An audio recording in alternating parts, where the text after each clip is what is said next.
Prince William, born to be king. He often used to say to his mother that he didn't really want to be king. His childhood was a mixture of enormous luxury and privilege and disaster. Kate Middleton, a middle-class home counties upbringing. Probably received some rather standoffish or condescending views towards her because she wasn't an aristocrat, unlike Diana or even Sarah Ferguson. This is the remarkable story of a prince and a commoner. One day they will reign over us. How have they juggled traditional royal life and the modern world? It's not all about, palaces and kings and courtiers. There are real people out there. So that mixed together is making William a very successful king in waiting, without a doubt. We'll look back at rarely seen images of their lives. There was him at one stage on his hands and knees cleaning out a loo. Now, you don't see a future king doing that very often. And hear from insiders who've watched their every step for years to reveal how Kate has adapted to her royal role.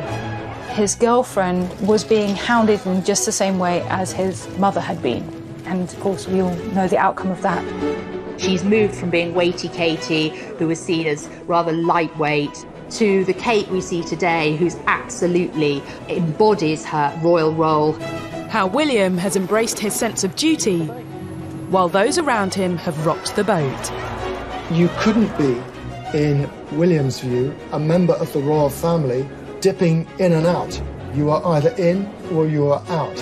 And ask, does the perfect image they portray mean the future of the monarchy is too good to be true? The Queen and the Duke of Edinburgh, they will be watching very carefully, especially given that younger royals in the past have got things very badly wrong, and they don't want that to happen again. I think they have been being tested out. I think people have been watching to see whether the crown is safe in their hands.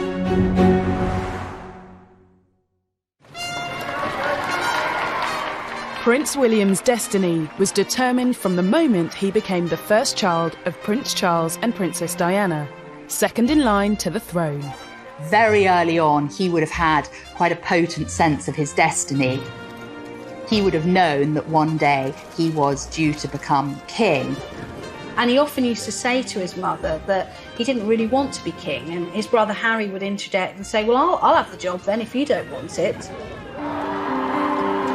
And as a member of the royal family and the future king, William's upbringing was anything but ordinary. William's childhood would have been very much as an 18th century aristocrat's childhood would have been. Governesses, nannies, the absolute best of everything.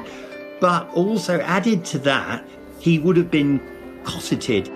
Well, William's world was extraordinary growing up. He, from the moment he was born, he was surrounded by a team of royal protection officers. Everything he did, from his first haircut to losing his first tooth to taking his first steps, were all chronicled in the press. Living with one foot in the 18th century and one foot in the 21st century, as it were, that isn't necessarily a good thing. I mean, it would be very hard for someone with that kind of childhood, that kind of upbringing, to live an ordinary life. William's childhood was also filled with well-documented challenges. Charles and Diana tried to be as present as possible, but they also were required to fulfill their royal role. There were long tours, where a royal tour these days might be 9 days. Charles and Diana were going 3, 4, 5 weeks. William, as we know, was brought up by parents who were mostly at war with themselves and one another. William and Harry had to cope with the breakdown of their parents' marriage, not just on a personal level, but as it played out in front of the whole world, which would have been incredibly difficult. From an early age, William was exposed to both traditional and modern approaches to the monarchy, both of which have influenced him. I think William grew up in a family where he had two very opposing influences. He had the court influence, his father, his grandmother. He absolutely knew what his regal destiny was. And then he had this humanising, emotional, sort of common touch of his mother. Diana in particular made sure that William was very aware of his privilege. She was taking him to AIDS hospitals. She was taking him to visit homeless centres where he would interact and meet the homeless. She wanted him to understand that with enormous privilege comes great responsibility. So I suppose he had to work out where he stood in between those quite different influences. And I think what we see today is a man who's kind of married both of those very well. Diana wanted normality, which of course is the one thing the royals cannot have. But I think they did have, as close as possible, a normal upbringing behind the railings of Kensington Palace. But, you know, it is the gilded cage. William and Harry have always been princes who relished normality. You know, just the chance of going to the record shop or the burger joint on Kensington High Street, that was a highlight for them. They just wanted to do what normal people did. They had a secret door there out of the palace confines where they would just slip out unnoticed and go and play in Kensington Gardens, often with other children. And the parents would be looking at their kids thinking, hang on, that's William and Harry. The princes did have to abide by traditions. William and his brother were educated at Eton, following in the footsteps of many royals before them. I heard a wonderful story that Diana used to tease the rather stuffy old guard advisors who were themselves old Etonians. She used to tease them and say, I really think I must look at sending Wills and Harry to Holland Park Comprehensive School. It would do them good to be educated with, you know, ordinary children. William's upbringing shaped him and gave him his first chance to marry royal formality with a more normal and relaxed approach to life. I think the great connection about William himself is the fact that he is a very approachable, very down-to-earth person. That really comes from the upbringing that the late great Princess Diana gave him. It's not all about, you know, palaces and kings and courtiers. There are real people out there. At just 15, William experienced the pivotal moment of his childhood. His mother Diana died, and he was forced to grieve on the most public stage imaginable. We have reports from Paris that Diana, Princess of Wales, has been killed in a car accident. You can't help but feel desperately sorry for that particular period in the boy's life that went on to form the rest of their teenage years. It was very difficult, and of course it's gone on to affect them in their adult lives as well. Living through this ordeal drove Harry to anger and upset, whereas William appears to have turned inward, buttoning up and holding back his feelings. At a fairly young age, William really was thrust into a crisis. And I think he's been very honest, talking about grief and how he processed it, and I think he's been really helpful to a lot of people he's met who have experienced the same. So his childhood was a mixture of enormous luxury and privilege and disaster, and those two things have created a man who's both confident and vulnerable. Kate Middleton was born fewer than 6 months earlier than the prince, but in an entirely different world to her future husband. Clearly, William and Kate had completely different upbringings. Kate came from a very regular family upbringing. She was very close to her two siblings, close to both her parents, Carol and Michael. They themselves came from working class backgrounds, but hold themselves up into the middle class stratosphere, for want of a better expression. Kate had a relatively normal childhood, albeit one that was, you know, quite a privileged upper middle class. She went to one of the best public schools in the country, Marlborough. William's father, Charles, grew up in Buckingham Palace, and his mother, Diana, in a 90-room stately home. Kate's family background was much more modest. Kate's mother herself was brought up in a council flat on the edge of London, but it was a great credit, really, to Kate's mother, Carol, and her husband, Mike Middleton, who met when they both worked for British Airways and then established their own business. There's a tremendous element that behind Catherine has been a mother who very much wanted her to move into circles that she wasn't born into. Kate moving up in the world has helped teach William to navigate between traditional royal life and the modern world. We know from talking to people in the Duke and Duchess of Cambridge's circle how much William values Catherine's home life, how fond he is of her parents, and how that kind of stable, slightly middle class, very close-knit family has been quite a salve for him, actually. It's produced in Kate a woman who is very level. She's interested in other people, which I think is, at the moment, in the modern world, is probably the perfect background for being the Queen, and especially when her husband, the future king, has such a different upbringing, a damaged upbringing, and so what William lacks is made up for by Kate. The future king had yet to meet his queen. They would be brought together not by royal tradition, but by chance. When they were at university at St Andrews, I have it on good authority that one of the few girls not chasing William or trying to catch his eye was Catherine. One of the funny stories is he was so desperate to meet her that as he walked towards her, apparently he tripped and said, "Oh, that's a terrible start, you're going to think I'm a complete clot."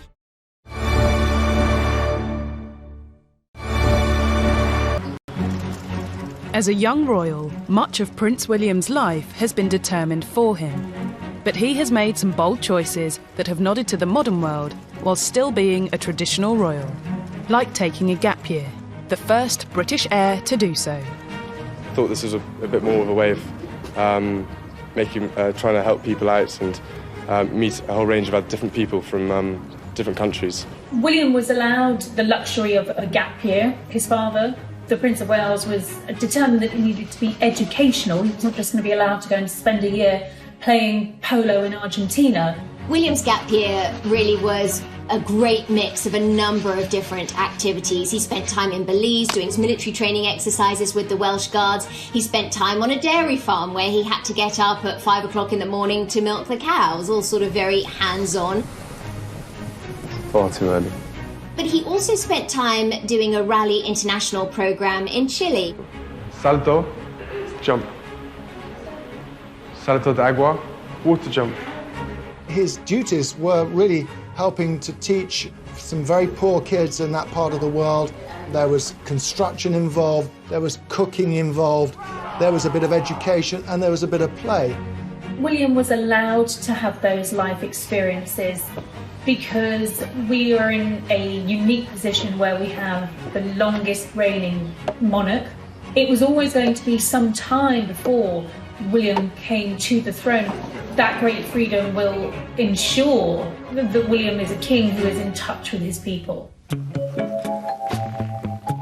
The young prince shook off the stuffy image of the monarchy by showing he wasn't afraid to get his hands dirty.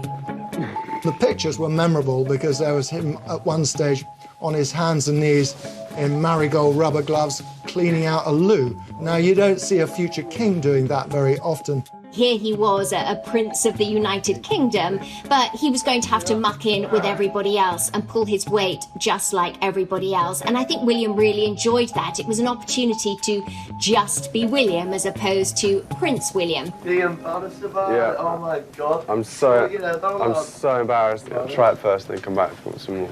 I doubt you will. It seems the prince knew the importance of being approachable to the public. I think those kind of experiences where he was mixing with young people from a very different social background to his own helped give him a good base and understanding about basically people.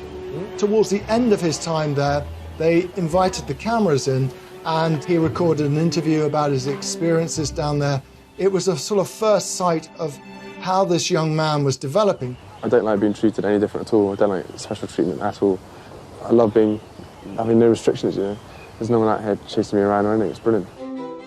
What William didn't know at the time was that his future wife would join the exact same volunteering programme just a few weeks later. I think it just shows that they have got a lot in common, which has given an enormous amount of stability, not just to their marriage, but to the kind of couple they intend to be or they will be when they are king and queen. Rather than join the military after he finished school, like most royals before him, William chose to take a different path and went to St Andrews University.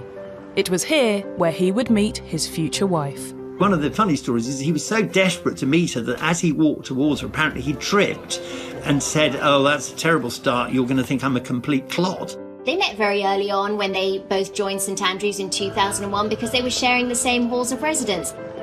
They also shared a number of classes. They were both covering art history at the time. So, yes, they shared classes, they'd walked classes together. They really became friends first. But we met at university at St Andrews, and we were friends for over a year first.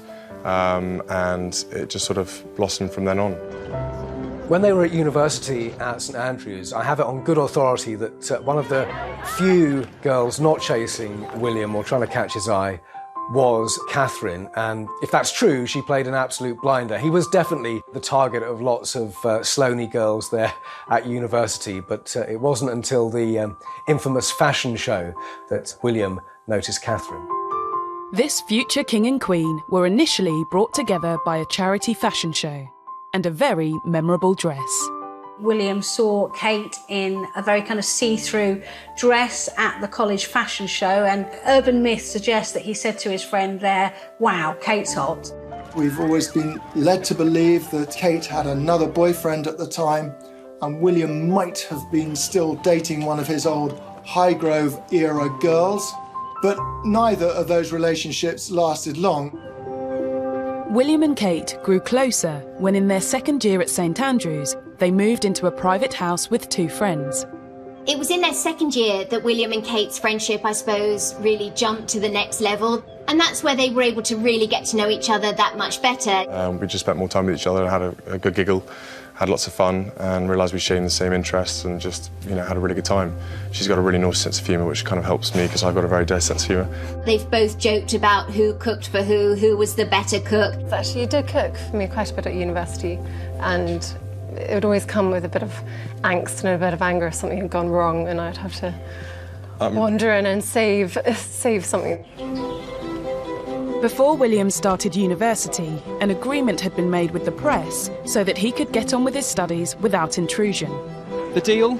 We smile for the cameras now, then you leave us alone until the autumn. At that point, they were really out of control. We had paparazzi pictures, we'd had phone hacking and embarrassing headlines for Prince Charles and Camilla. It really was a mess. And I think what you actually saw was the very first time the royal household, if you like, taking control of the narrative, of the story.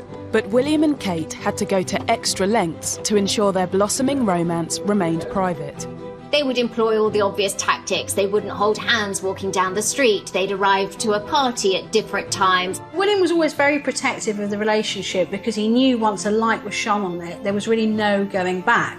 He once said to me, you don't know the pressure. You meet a girl, you want to enjoy developing your relationship with them quietly in private, but the minute I start dating somebody, the world knows about it. Despite the media embargo, it wasn't long before the press got wind of the relationship. Inevitably, stuff leaked out about his relationship with Kate. It was beginning to be in the gossip columns. If you're the future king, you just can't hide that sort of relationship. While rumours were rife, William denied reports he had a girlfriend. Kate did attend William's 21st birthday party at Windsor Castle, but at the time, William was quoted in the press as saying he didn't have a steady girlfriend. William, did you hear with some good friends? Yeah, with some friends, definitely. Had a good laugh. Now, of course, we now know he and Kate were pretty serious about each other then. This morning, William, of Kate. I wonder how you feel about that and how she's bearing up under the scrutiny. I haven't seen any of it. I'm just gagging to get on the slopes, basically. Simple as that. Despite their efforts, the rumours blew up when in 2004 the couple were pictured together for the first time. But in 2004, the relationship really did hit the public eye. But unfortunately for them, a paparazzi photographer took pictures of William and Kate clearly very close on a ski lift together. A red top tabloid newspaper splashed it all over their front page, and William was furious. And he was also genuinely worried for Kate and her family about what this would now mean for them. William was right to be concerned. As the relationship was seemingly confirmed, Kate's mother was accused in the press of engineering their meeting. So at the time, there were a lot of rumours going around that, Kate's mother, Carol Middleton, might have tried to kind of orchestrate the relationship by ensuring she went to St Andrews. There was talk of Kate having a poster of William on her wall at Marlborough. That said, I have spoken to a lot of Kate's friends who were at school with her over the years. Nobody remembers having that poster. There's a story that goes the rounds that you had a picture of him on your wall as a child. There wasn't just one, there was like 10, 20. He wishes, no. No, I had the Levi's guy on my wall, not a picture of William, sorry. Sorry. It was me and Levi's, honestly. Yeah. William's first term at university was not easy in many respects and was made more difficult by his own indecision around his degree. First 13 weekends, he was at home more often than he was at college, and matters came to a head that first Christmas when he got back to Highgrove and he couldn't decide whether he really wanted to continue. I think the real problem was that he was probably on the wrong course. When you're a royal, if you suddenly change, your course, a lot's read into that. I mean, if you remember when Prince Edward didn't like being in the Marines, he was suddenly called a sissy and he couldn't do it. The fact is, he just didn't like it. Kate supported William through this dilemma, and in part on her advice, he changed course to study geography. It would be the first of many important decisions that the couple would help each other through. Well, the Queen once famously said of Prince Philip that he was her strength and stay, and that, people underestimated what effect he'd had on her life and how it enabled her to do the job that was expected of her. And I think that's very much the same for William and Kate. Gap year, university, and then William started to seriously date a commoner, a first for an heir to the throne. It demonstrates he was determined to try out a less traditional royal route. That's something that so many people can identify with, but it was also starkly different to how royals of old had been sort of pushed together. Diana and Charles had barely spent any time together before they got married. They certainly weren't allowed to live together. The Queen and Prince Philip, and Prince Andrew and Sarah Ferguson were also brought together through royal connections. But for William and Kate, it was simply a love match. I mean, it wasn't like anyone else was thinking or saying, she would make a good future queen. And that happened with Diana, and the result was a disaster. I think the difference between Diana and Charles and William and Catherine, they were allowed to grow, to develop, to kind of do things that no other royal couple had done previously. I think all those aspects of how they got together and what happened afterwards are very important to the entire story and therefore the stability that they offer the royal family going forward. Even in these early stages, William and Kate learned the power of fostering a modern approach in a modern age. By going to university, by undertaking gap years, by spending time with regular people, doing regular things in a very ordinary fashion, that is really going to set William and Kate up for a future as king and queen consort in which they can relate to the people that they are supposedly governing. But as William and Kate left St Andrews, many challenges lay ahead that would test their relationship. But really, I think graduation for William and Kate, it was their last moment in that protective bubble, and I think perhaps they may have both been a little naive about what was to come.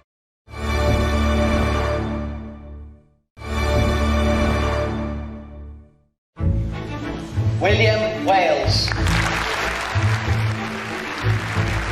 In June 2005, William and Kate graduated from St Andrews University. That he is deeply grateful is not in doubt. And partly, of course, it's been about this woman. Catherine Middleton. It meant an end to the shelter and privacy that university life had offered their budding romance.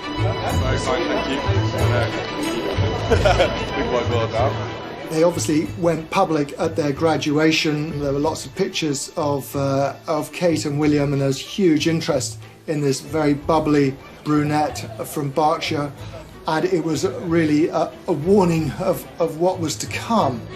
Graduation for William and Kate, it was their last moment in that protective bubble, and I think perhaps they may have both been a little naive about what was to come. I mean, William understood how the media works, but Kate would have had no idea what it meant to be on the receiving end of the tabloid press. After university, you know, the media pack were really onto Kate and wanting to get the pictures wherever she went. She was the #1 cover girl. After all, you know, she's a princess in waiting. Not just a princess in waiting, but potentially a queen in waiting. The press and public wanted to know who Kate Middleton really was. There was a lot of speculation that William might be ready to pop the question. And, you know, she would open the front door of her flat in Chelsea and find dozens of paparazzi photographers. Now their relationship was fair game to the world's press, Kate experienced the curse of dating an heir to the throne. The scenes outside her flat in 2007 on her 25th birthday were eerily reminiscent of the scenes Diana faced when she was leaving her flat when the relationship with Prince Charles was revealed. Can you tell me if there's any possibility? I'm not going to say anything, babe. What a lot of people don't realise is that, you know, when you're dating someone within the royal family, you don't have any protection.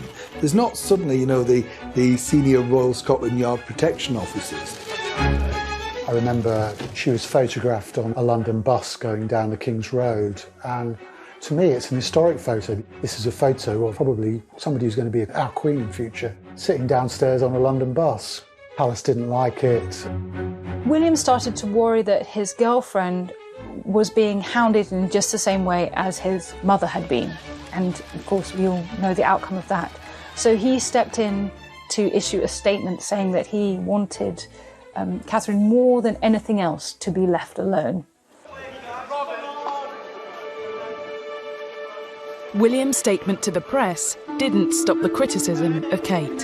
Her suitability as a royal bride was questioned, and she was mocked for waiting around for a proposal.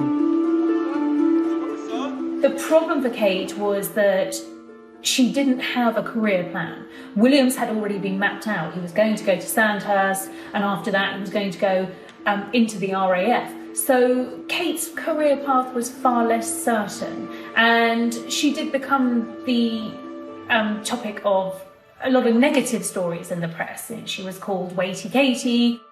Kate did get a job. She worked as an accessories buyer, but interestingly, someone from the firm told me at the time she went to the boss and said to them, I need a job, but it needs to be part-time so I can work it around my relationship with this very high-profile man. Now, that's quite unusual for a modern working woman. She did that job for a while, but unfortunately, you know, the attention of photographers following her to and from work got too much. And in the end, she went to work for her parents' family firm, Party Pieces, where she was more protected.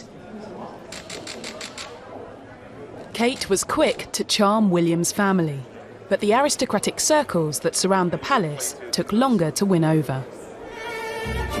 The aristocrats, the old Etonian advisors, they saw Kate's background, the fact that she worked for a company, for her parents' company, that the old-fashioned part of the palace didn't like it at all. Powerful people cannot help, in many cases, looking down on other people and wanting to preserve their little club. Kate was sort of pushed out because she was tainted by association with this family who, you know, sold party hats. What a disgrace. Kate's entrance into royal circles was helped by her ability to win over traditionalists in the palace.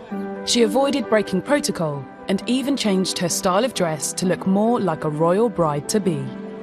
Her clothing almost began to reflect what people saw in her character, a kind of restraint, a kind of modesty almost. And I think that did come about because William and Kate were moving towards the point where they would announce their engagement. And I think it was Kate starting to behave in ways which would be seen as more appropriate for a future queen. At the same time, William did what was expected of him by following royal tradition and training at the prestigious Sandhurst Military Academy. Well, the bottom line is that the royal family is a military family, and it has been for hundreds of years, winning various battles to keep them on the throne. Okay, Wills, once you occupy that building, just wait out in there. He will one day be king. He will one day be commander-in-chief of the military. So he really wanted to serve. He really feels that he'll only be able to look servicemen in the eye if he has served himself. Okay, let's go. Kate was highly supportive of William's military career, and when she attended his Sandhurst graduation ceremony with her parents, press speculation about an engagement went into overdrive. I specifically remember William's passing out parade. We hadn't expected Kate and her family to turn up, and myself and a number of photographers and journalists were all standing on a press stand together, and suddenly out the corner of our eye we saw Kate and her mother and father being ushered down to the front of the seating, and I remember turning to the person next to me and saying, "That's it, it's a done deal. This woman is going to be our future queen." Suddenly the engagement whispers were starting. There was intense pressure on William and Kate, and short of printing the tea towels, everyone had these two walking down the aisle imminently. Behind the public fairy tale, there were private issues in the relationship. Just months later, the couple shocked the world when they publicly separated in early 2007. The press was quick to blame the split on Kate's family. There was some rather cruel and unkind commentary about the inadequacy, if you like, of the Middleton family as sort of future royal in-laws. It was very snobbish. If anything, it possibly propelled William back into Kate's arms, because it was a fairly short break, and he soon realised what he was missing. When the couple reunited a few months later, some believed it was on Kate's terms. When they reconciled, it was definitely an unspoken agreement, if not a spoken agreement, between William and Kate that this wouldn't happen again, that if they got back together again, it would be an eye on having a long-term future together. But it still took William another 3 years before he finally proposed. And after dating on and off for 7 years, they announced their engagement in November 2010. It was a total shock when it came, and very excited. William had made the surprise proposal 3 weeks earlier in Africa, using his mother's sapphire engagement ring. Obviously, she's not going to be around to share any of the fun and excitement of it all. This was my way of keeping her sort of close to it all. The symbolism of this, of course, was that he wanted to carry his mother into his future as well as having her in the past. Although there's this sort of beauty of the moment of William bringing his mother into the mix, there's also, on the other side of it, the kind of wisdom that he had not allowed his wife to be led like a lamb to the slaughter, as Diana had called herself, but instead had allowed her to choose her future and to go into the marriage with her eyes open. William didn't want to repeat the mistakes of his parents' rushed courtship and ill-fated marriage. And I suppose in love.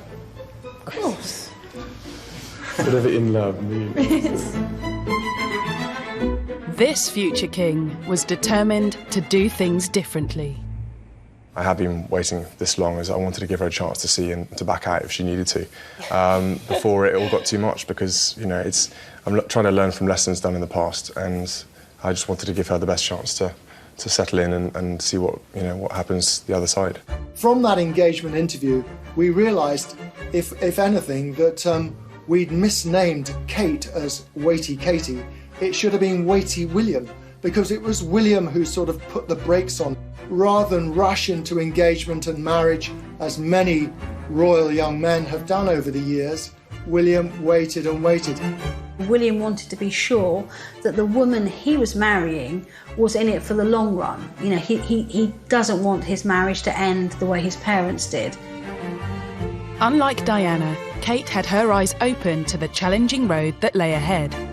She wasn't just marrying into the royal family. One day, she would be wife to the king. And from the very beginning, she seemed to be aware of the traditional role she would need to fill. It's obviously nerve-wracking because I don't know what I'm I don't know the ropes really. William was obviously used to it, but no, I'm willing to learn quickly and work hard. And She'll do really well. Yeah, we'll do very well.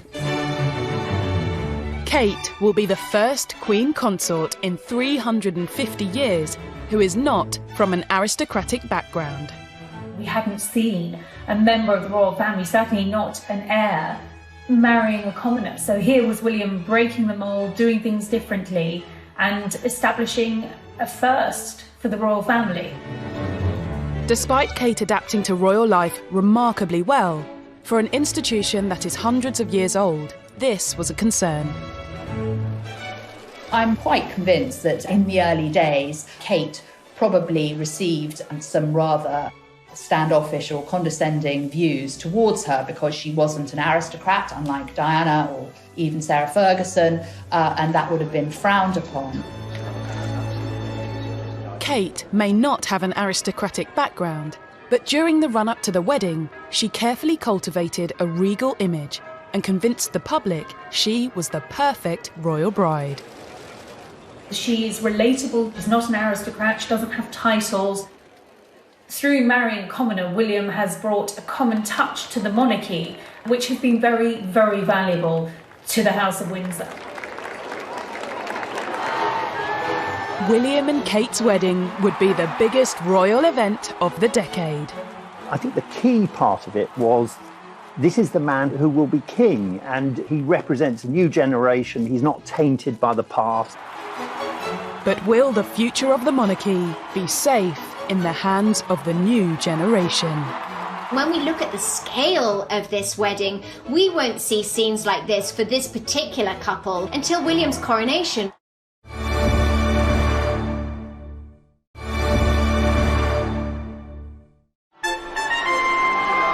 On the 29th of April 2011, Prince William of Wales and Catherine Middleton were married at Westminster Abbey. Several billion people watching it across the world, 2,000 guests, almost 9,000 journalists there. So it really was a very big thing. But I think the key part of it was this is the man who will be king, and he represents a new generation. He's not tainted by the past. It showed that the royal family had learned the lessons of Diana and Fergie, and Catherine wasn't rushed into it. She was given every chance to back out. At one point they got to know each other before they got married, and you can't say that about quite a few royal weddings. We were starting to see a new approach to the royal family because of this combination of William bringing a royal and aristocratic background, Catherine being drawn from very ordinary British society, and their very ordinary meeting, meant that we could imagine the British royal family in a new way. The wedding was an opportunity for William and Kate to show the world what they will one day look like on the throne. When we look at the scale of this wedding, we won't see scenes like this for this particular couple until William's coronation. I think people could start to see that, following the Queen's incredible reign, is that the monarchy would really be in very safe hands. While it was a day steeped in tradition, it was also a chance for William and Kate to give a nod to the modern world. They were the first senior royal couple to have a maid of honour, a best man,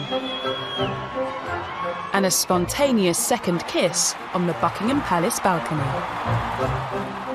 William and Kate treated us to 2 kisses, so make of that what you will. Maybe that's sort of pushing us into the future. Maybe we'll get more kissing when Prince George or Charlotte or Louis get married. The royal wedding day allowed William and Kate to carefully cultivate the image they wanted everyone to see. It wasn't so stage managed. It was very much more about love, romance, and what this couple wanted. And we lapped it up. The world lapped it up. Once William and Kate had married, it sort of sealed the future, as it were. William will become the king, Kate will become the queen consort. So it gives us a chance to look into the future, and when we look, we see something which is young and fairly modern, and something that makes people feel optimistic. The Queen conferred dukedom on William, and the couple became officially known as the Duke and Duchess of Cambridge. It was time to step up as working royals. Since their wedding, they've had to get more into focus, because let's not forget, Her Majesty the Queen is now over 90. She has bestowed certain charities on both of them, and he has to take a more of an active role. Well, they both do. I think he's made a good job of it. And it will be something, the more he does it, the better it will be when he finally becomes king. I mean, his whole life has led up to this. Kate has had to do it in, 10 years?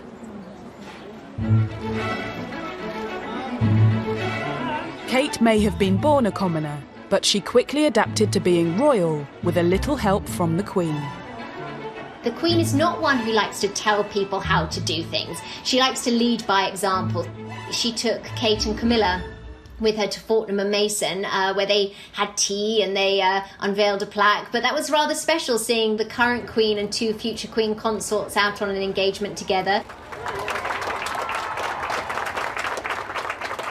It was very significant when she went on some of those trips in the early days with the Queen and the Duchess of Cornwall, which were really set up to put her at her ease and to give her an idea of what royal duty was like. Kate's image transformation was clear to see during the couple's first tour of North America after their wedding. Of course, Kate looked $1 million, especially in the States, where what she wore and how she looked was so critical over there. I think the other evolution of Kate is the fact that, you've seen her become more regal. She knows exactly how to connect. She's more comfortable giving speeches. Providing children and their families with a place of support, care and enhancement at a time of great need is simply life-changing. Kate now speaks in this wonderfully RP accent, which her parents don't have. Once you've burnt your boats and you've married the future king, you've got to learn these things. It's like, if you go to Italy and you want to live there on your own, you've got to learn to speak Italian. You've got to. And I think it's the same thing. So Kate's very good, as it were, learning to speak Italian.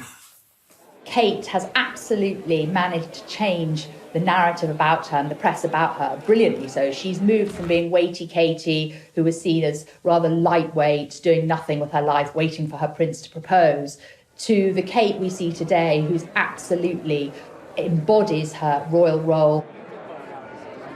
Kate wasn't born with a royal platform like William, but now she has one, she is making the most of it. The Duchess has made the role her own by choosing the causes she wants to support, like mental health.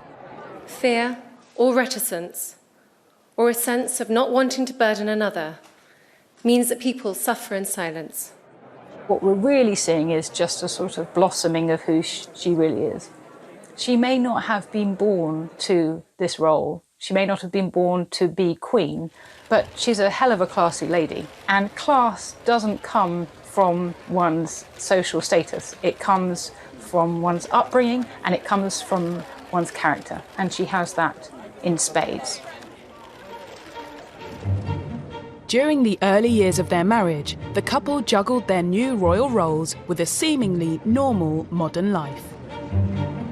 They stopped short of becoming full-time working royals and maintained some privacy living in Anglesey, where William worked as an RAF search and rescue pilot.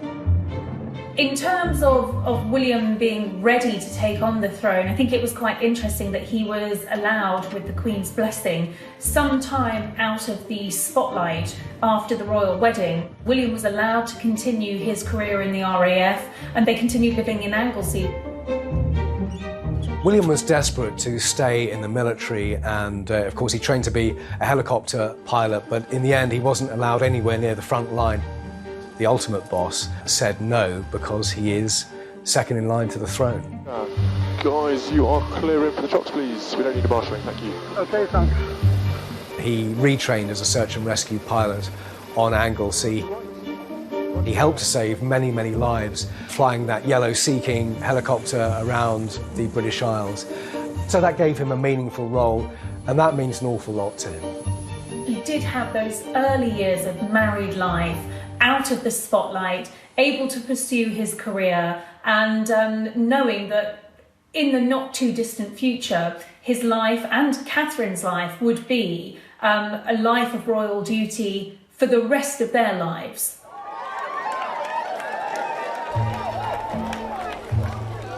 As the future king and queen, there was also implicit pressure on the couple to produce future heirs to the throne. Historically, royal wives have tended to have their first baby within a year of marriage. Well, it sounds awfully clinical, but that was never going to happen for William and Kate because the year following their wedding was the Queen's Diamond Jubilee, and nothing could detract from the Queen's Diamond Jubilee. Talk about impeccable timing. In December 2012, suddenly they announced Kate's pregnant.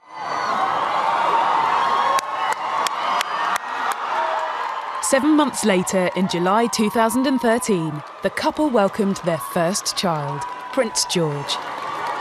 And the new mother and father duly pleased the traditionalists around the world and posed for the cameras just hours after the birth. William and Kate came and stood on the doorsteps of that famous Lindo wing at St Mary's Hospital in Paddington, where he had been cradled as an infant by his mother and Prince Harry too. And I think the world was very happy. I think you could see the relief on the Queen's face the first time she was photographed with Prince George and with William and Kate afterwards. The focus of the royal family changed from this is being about the Queen and her children to being the future of the royal family. While Prince George's birth may have been in keeping with tradition, it was a milestone in modernising the royal family. Before he was born, the law of succession to the throne was updated for the 21st century. It was exciting to see the changes in the laws of succession that determined that if William and Kate welcomed a girl first, that girl would retain her place in the line of succession versus being stepped over by a younger born brother. That was all very exciting. Of course, those changes became inconsequential temporarily because a boy was born first. But Charlotte maintains her place in the line of succession even with the birth of a younger born brother. So that's an exciting thing to have come about in light of William and Kate expanding their families. Princess Charlotte was born in 2015 and Prince Louis followed in 2018. And while other royals have caused upset by treating childbirth as a private affair, Kate has continued to smile for the cameras. William and Kate's growing brood gave a boost to the royal family's popularity. But with a string of royal scandals to follow, how have William and Kate weathered the storm and kept the monarchy on course?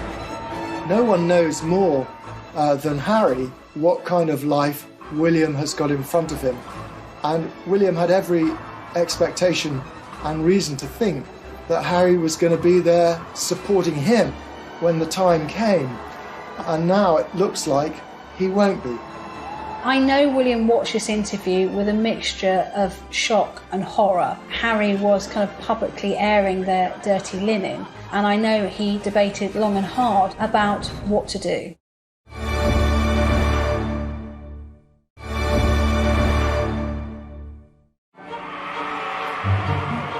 Throughout his life, Prince William has been groomed for his future role as heir to the throne. With each passing year, his responsibilities have increased. He made 3 overseas visits in 2019, attended 220 royal engagements, and is now the patron of 29 charities. It's a workload that's likely to increase. What's impressive about Prince William is you absolutely get his sense of his own duty and his responsibility to the crown, and possibly at times that duty comes ahead of personal relationships. No one knows this more acutely than his younger brother, Prince Harry. As a future heir to the throne, William was taught that one day he would have to make tough choices. But when the brothers were children, it was easy for them to enjoy a close relationship. You couldn't put so much as a sort of a sliver of paper between William and Harry. They were so close. They looked out for one another. William was a constant presence in Harry's life, and they were very protective of one another as they grew up and as young men. They both lived through the very rocky separation and divorce of their parents. And then, of course, the devastation of Diana's death. Diana, Princess of Wales, has been killed in a car accident. That kind of pulverising grief that changes your life forever. The two young princes joined the procession, accompanying their mother the final mile to Westminster Abbey. And then the whole world watches them walking in the cortege behind their mother's coffin. I mean, nobody who saw that will ever forget it. And it clearly was a transformative experience for them. William supported Harry during his efforts to seek counselling after their mother's death. Their close and supportive relationship was maintained as they grew into young men when they pursued similar careers in military service. The brothers actually lived together when they were both training to be pilots at RAF Shawbury, and I actually got the chance to interview both of them together. And it was really wonderful to see. There was a real camaraderie between them. He did all the washing up. He does do a bit of the washing up, then he leaves most of it in the sink, and then it comes back in the morning and I have to wash it up. Oh, the lies. And even when William was dating Kate Middleton, Harry was always part of the gang, if you like. And briefly, of course, when Meghan came along, we had the Fab Four. That's what they were dubbed. Meghan's Hollywood background gives her tremendous confidence. If Meghan Markle was the slightest bit nervous about stepping out in front of the British public, it didn't show. And initially, she drew the spotlight away from Kate. Meghan, being an actress, was so much more comfortable in front of the cameras. There was a sharp distinction between the two women that a lot of people remarked on. Kate and Meghan did not particularly get on. You know, they both had such different backgrounds. William and Kate do feel they have to be slightly more composed in public as future monarchs. The Cambridges' devotion to duty has helped them ride out these tensions. But the brothers clashed again over the speed of Harry's whirlwind romance. Some say William urged him to take more time over it, as he and Kate had done with theirs, but this was hard for Harry to hear. I think, sadly, this was interpreted as William not being altogether sufficiently welcoming. It sort of all started to drive a wedge between the brothers. As a monarch in waiting, one of William's toughest problems has been how to protect the future of the royal family while staying true to his bond with Harry. Hurting his brother's feelings may have been the unfortunate but hopefully short-term side effect of his devotion to duty. Actually, William was shown to be right, that marrying into the royal family, yes, it seems like it's a fairy tale with carriages and the gilded life, but actually it's quite a punishing routine in many ways. In October 2019, Prince Harry brought his private differences with Prince William into the public domain during a TV documentary. We're brothers, we'll always be brothers. We're certainly on different paths at the moment, but as brothers, you know, you have good days, you have bad days. I know William watched this interview with a mixture of shock and horror. Harry was kind of publicly airing their dirty linen, and I know he debated long and hard about what to do.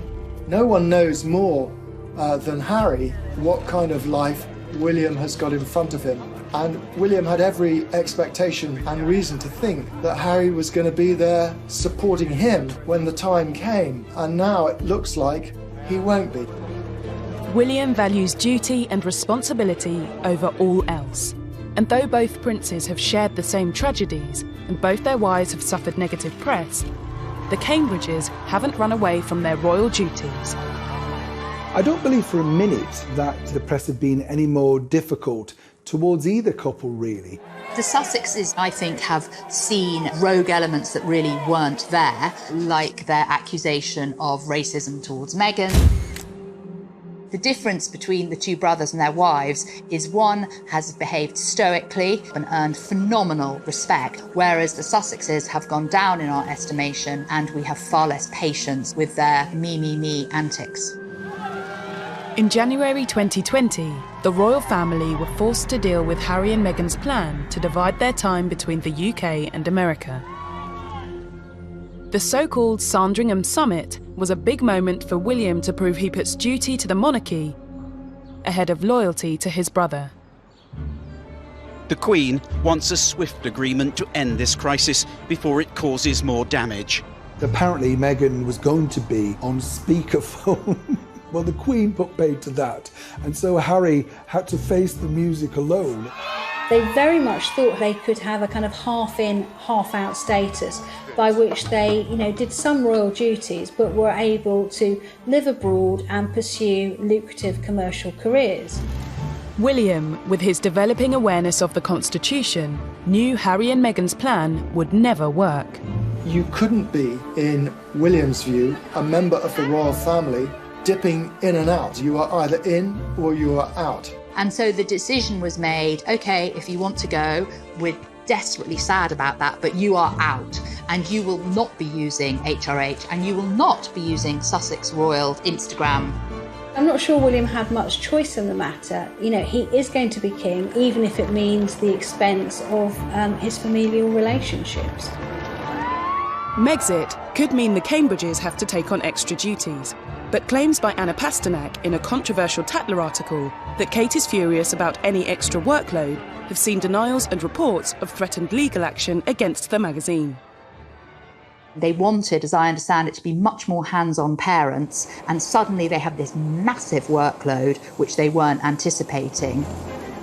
Tatler say they stand by Anna's reporting. But Kensington Palace also denied the claim that Kate disliked Meghan's wedding plan for her bridal party not to wear stockings, as it would be a breach of protocol, and the Cambridges honour royal conventions. We've really seen them take on a very traditional royal role. William and Kate have really embraced that. Megxit wasn't the only crisis that's engulfed the royal family that William and Kate have had to deal with. In November 2019, Prince Andrew was forced to retire from public life. Senior royals, including Prince William, were said to be horrified by the comments he made in a TV interview, trying to defend his friendship with a convicted paedophile, Jeffrey Epstein. But you were staying at the house of a convicted sex offender. It was a convenient place to stay. Pretty much everyone told Andrew it was a great mistake to give an interview to explain a relationship with Jeffrey Epstein. You can't control it. And Andrew, he's no genius. So he said some very silly things in the interview, and they would have horrified William. And we understand that it was William who was very much of the view that Prince Andrew could not continue to have a public role. I think that was very significant, not only that we were being leaked that information, but that William was involved at the very highest level. It's really the first time we've seen that. Removing Prince Andrew and the Sussexes from royal life will make life complicated for the Windsors, and especially William and Kate. They've already been set forward by Prince Charles's long-term plans to reduce the number of working royals. Well, Prince Charles feels that moving forwards, the public appetite for lots of aunts and uncles and cousins doing royal duties isn't there. There are many distant royals who live in grace and favour apartments and are effectively subsidised by the taxpayer and do very little for that money.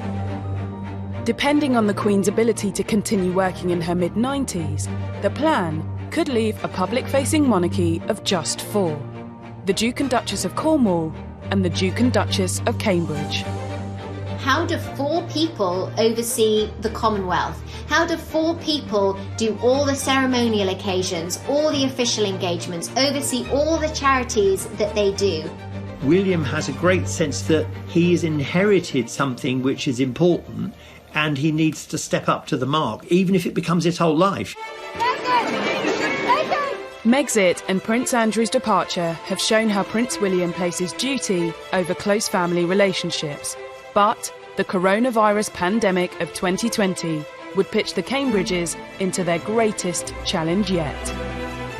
Something as terrible as this awful pandemic has actually given William and Kate a chance to shine in a very modern way.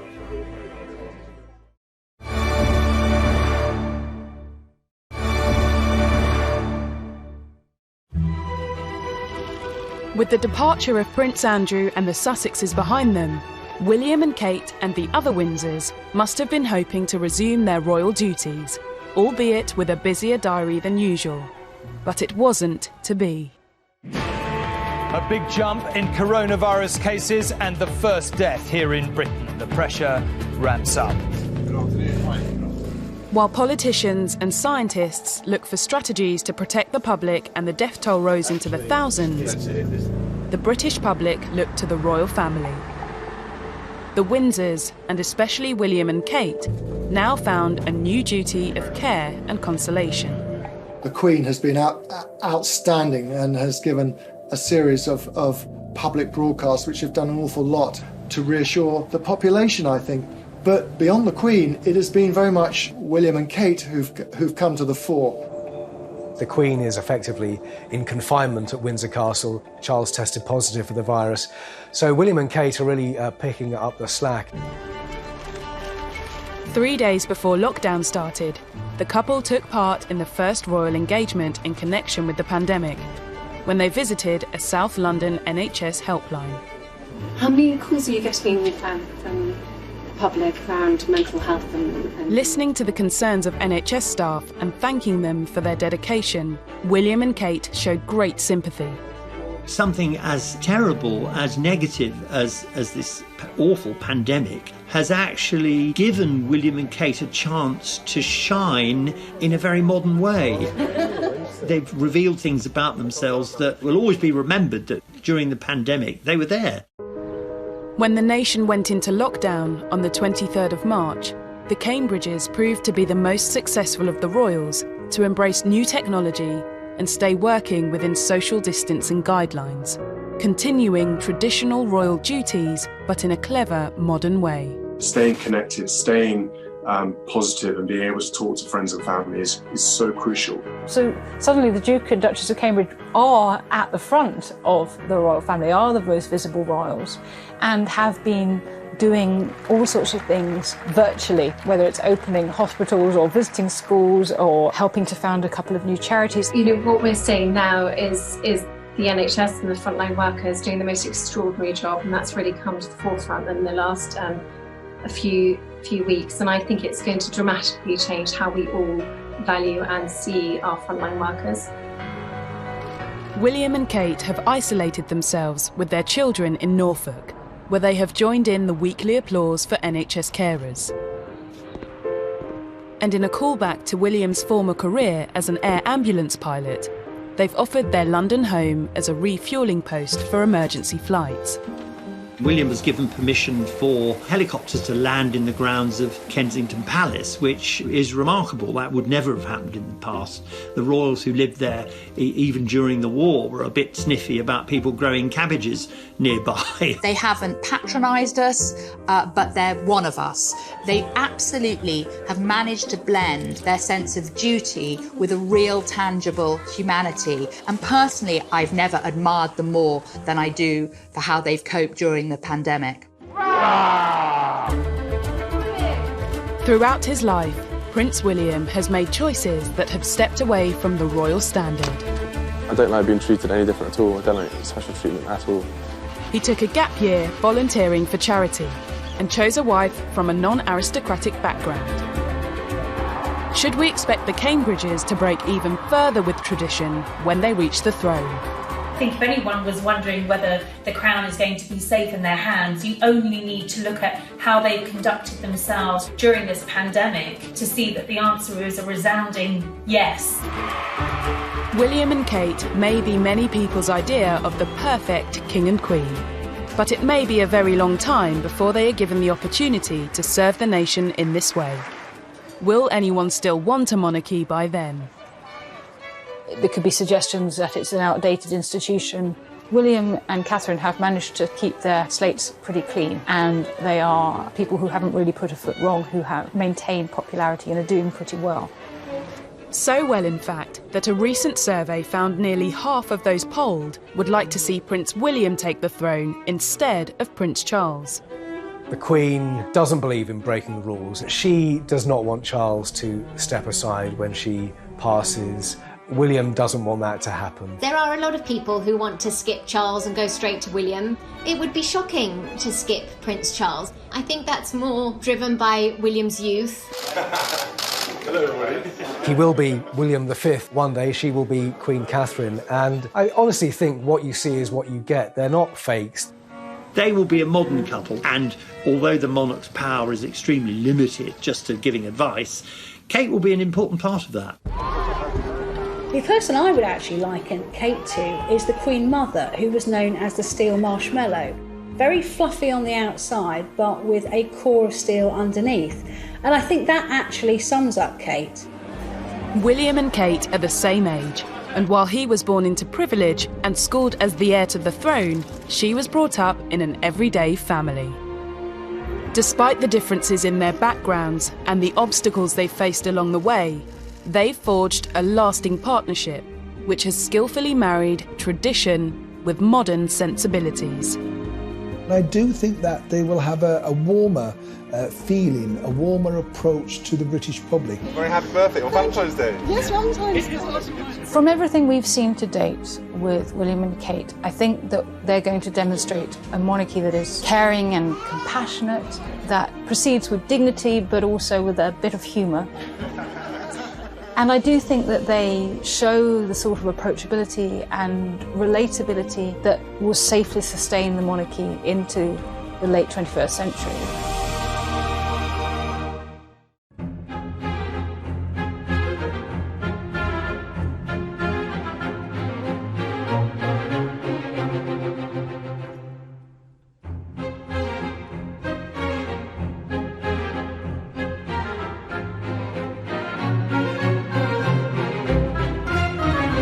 Would have been governesses, nannies, the absolute best of everything. But also added to that, he would have been cosseted. Well, William's world was extraordinary growing up. He, from the moment he was born, he was surrounded by a team of royal protection officers. Everything he did, from his first haircut to losing his first tooth to taking his first steps, were all chronicled in the press. Living with one foot in the 18th century and one foot in the 21st century, as it were, that isn't necessarily a good thing. I mean, it would be very hard for someone with that kind of childhood, that kind of upbringing, to live an ordinary life. William's childhood was also filled with well-documented challenges. Charles and Diana tried to be as present as possible, but they also were required to fulfill their royal role. There were long tours, where a royal tour these days might be 9 days.